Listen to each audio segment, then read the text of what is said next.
মানুষই মানুষই সে, আজকের মানুষই। নমস্কার, দেখছেন আজকের মানুষই। আপনাদের সাথে রয়েছি আমি পায়েল। আপনারা জানেন, আজকের মানুষের প্রতিটি পর্বে আমরা শোনাই একজন নারীর প্রতিকূলতা জয়ের গল্প, সমাজের বুকে লড়াই করার গল্প। আর আজ যার সাথে আলাপ করব, তার লড়াই তার নিজের সাথে। আমি সাবানা ইয়াসমিন, এটা আমার গল্প। একটি জীবন কাটছে দুটো হাত ছাড়া, হাত দুটো থেকেও নেই। সাবানার ভাগ্যে তাই শুধুই অসম লড়াই। এগিয়ে যাওয়ার অদম্য জেদে পা দিয়ে শুরু করলো লেখা। পা দিয়ে লিখেই সাবানা বিএ পাস। সাবানা বড় হয়ে ওঠা কিভাবে? মানে আমি যখন ছোট ছিলাম তখন তো জানতাম না যে আমার কি প্রতিবন্ধকতা আছে, তখন অত বুঝতাম না। এবার যখন একটু মানে আস্তে আস্তে বড় হলাম তখন বুঝলাম যে কিসে আমার প্রতিবন্ধকতা আছে। তুমি ছোটবেলায় বুঝতে না যে তুমি আর 5 জনের মতো নও, পরে যখন বুঝতে পারলে, তারপর তুমি প্রথম কিভাবে আবিষ্কার করলে যে তুমি পায়েও লিখতে পারো বা পাটা তোমার সম্বল হতে পারে? মানে আমি নিজেও জানতাম না যে আমি পা দিয়ে লিখবো। মানে তখন তো খুব ছোট ছিলাম, কিছু জানতাম না, বুঝতাম না। এবার একদিন মানে একটা খাতা নিয়ে মানে সব মানে পেন্সিল ধরে, পায়ে পেন্সিল ধরে সব ছবি টবি আঁকছি। মা ওটা দেখে স্কুলে ভর্তি করে দিয়েছিল। হ্যাঁ, যে আমি লিখতে পারবো সেটা দেখে স্কুলে ভর্তি করিয়ে দিয়েছিল। পড়তে ভালোবাসতে তুমি? হ্যাঁ, করতে ভালো লাগতো। প্রথম যখন জানলে যে এবার স্কুলে ভর্তি হবে, এবার আস্তে আস্তে তোমার পড়াশোনা শুরু হবে, কেমন লাগে? মানে প্রথমত ছোটবেলায় তো অত কিছু বুঝতাম না, জানতামও না। এবার তারপরে যখন মানে স্কুলে যেদিন প্রথম দিন ভর্তি হচ্ছে, সত্যি মানে সেদিন খুব ভালো লাগছিল। তুমি সবার থেকে আলাদা যেই কারণের জন্য যে তুমি হাতে নাও, তুমি পায়ে লেখো, সেটা তুমি কবে একেবারে শিখতে পারলে? লেখা অ আ ক খ পায়ে লিখতে পারলে? আমি যখন ভর্তি ছিলাম তখন একটু মানে দেরিতে, প্রথমত আমি লিখতে পারতাম না। এবার লিখতে শেখার পরে তারপরে স্কুলে ভর্তি হয়েছি, তখন 6 বছর বয়স। আর অন্য বাচ্চাদের তুলনায় একটু মানে বয়স বেশি ছিল। নিজের নামটা যখন প্রথম দিন তুমি লিখতে পারলে, তোমার বাড়ির লোকের কেমন লেগেছিল? মানে বাড়ি তো মানে সবাই তো খুব খুশি হয়েছিল, আর সবাই জানতো না যে আমি মানে স্কুলে যেতে পারবো কি না। এটা খুব জানতে ইচ্ছে করছে, মানে বাচ্চাদের মন তো যা দেখে সেটা দেখেই শেখে। তো তুমি প্রথমে নিজে থেকে ভাবলে নাকি কিছু দেখে তোমার মনে হলো যে আমি একটু চেষ্টা করি পায়ে? হ্যাঁ, প্রথমে মানে আমি ওই বইতে যা ছবি ছিল সেটা একদম মানে প্রথমে তো আগে লিখতে পারতামই না। তখন মানে একদিন কি মনে হলো, তখন বই দেখে মানে ছবি আঁকছিলাম পা দিয়ে পেন্সিল ধরে।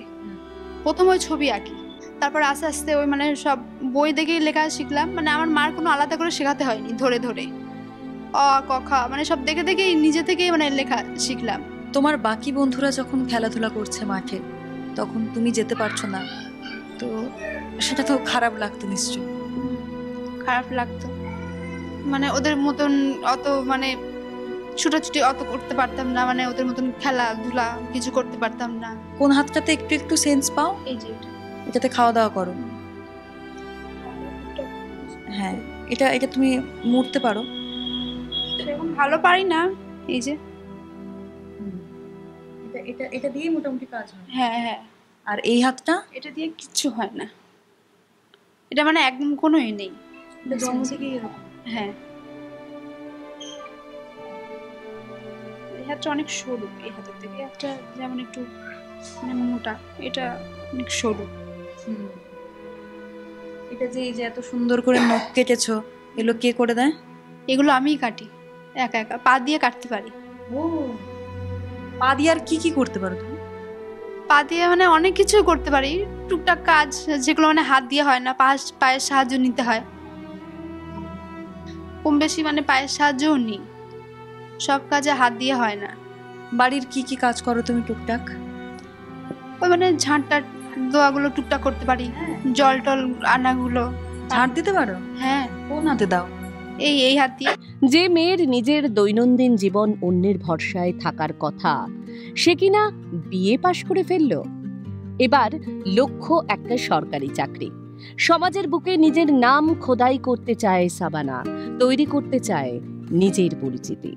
এত কষ্ট করে যখন পড়াশোনাটা করলে, কোনো একটা লক্ষ্যে করেছো, কোনো একটা জায়গায় তুমি নিজেকে দেখতে চাও, ভবিষ্যতে তুমি কি কি হতে চাও? মানে একটা চাকরি পাওয়ার জন্য, মানে কোনো অফিসিয়াল কাজে চাকরি, যেমন এই রেলের চাকরি। এটা যেহেতু আমার বাবা মা অনেক কষ্ট করে মানুষ করেছে, তারা অনেক কষ্ট করেছে আমার জন্য। দুটো হাত থেকেও নেই সাবানার।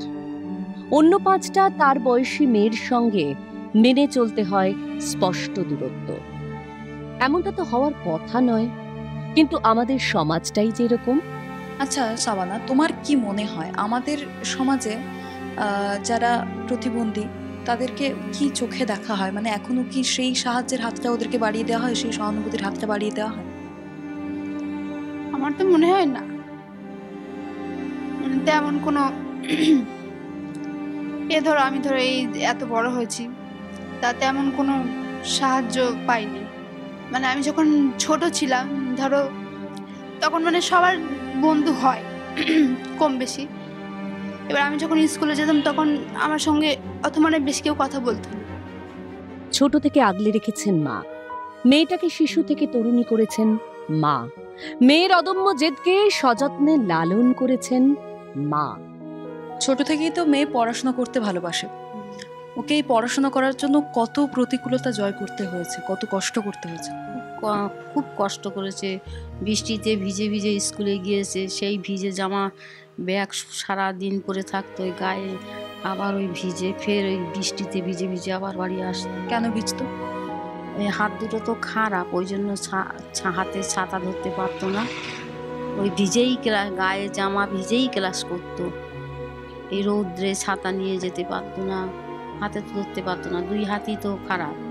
সাবানার পায়ের লেখা কিন্তু মুক্তোর মতো, মানে সকলেই। ওর লেখা অবাক চোখে দেখে স্কুলের শিক্ষকরাও। সকলে ভাবে এমনটাও কি সম্ভব? বাড়ির লোকে ভেবেছিল হয়তো মেয়ের দ্বারা আর পড়াশোনা হবে না, 2 হাতই তো অকেজো, তাই আশা ছেড়ে দিয়েছিল বাড়ির লোক। কিন্তু সাবানা তো আর ছেড়ে দেওয়ার পাত্রী নয়। পায়ে তুলে নিল কলম, দেখালো যে পড়াশোনাটা তার দ্বারাই হবে। লেখা তোমার অসাধারণ দেখতে। কিভাবে শিখলে? মানে একা একা নিজেই শিখেছি। প্রথমে যখন এরম পেন ধরেছিলে পায়ে কিংবা কাগজ ধরেছিলে, তখন হয় না অনেকে দেখে অবাক হয়ে যায় যে এরকমও হয় স্কুলে কলেজে? এটা তোমার সাথে হয়েছে? হ্যাঁ, যখন আমি মানে প্রথম স্কুলে ভর্তি হই, মানে প্রাইমারি স্কুলে যখন ভর্তি হই, তখন সব বাচ্চারা সবাই দেখছে, মানে স্যারেরা দেখছে সব আমি পা দিয়ে লিখছি। মাধ্যমিক পরীক্ষার সময় যখন অন্য স্কুলে পরীক্ষা দিতে গিয়েছি, তখন সব স্যারেরা মানে আশপাশে যারা মানে সব বসেছিল, তারা সব মানে সবাই দেখছে। আমি যখন লিখতাম, পরীক্ষা দিতাম, তখন সব স্যারেরা এসে আমার পাশে দাঁড়িয়ে দাঁড়িয়ে দেখতো।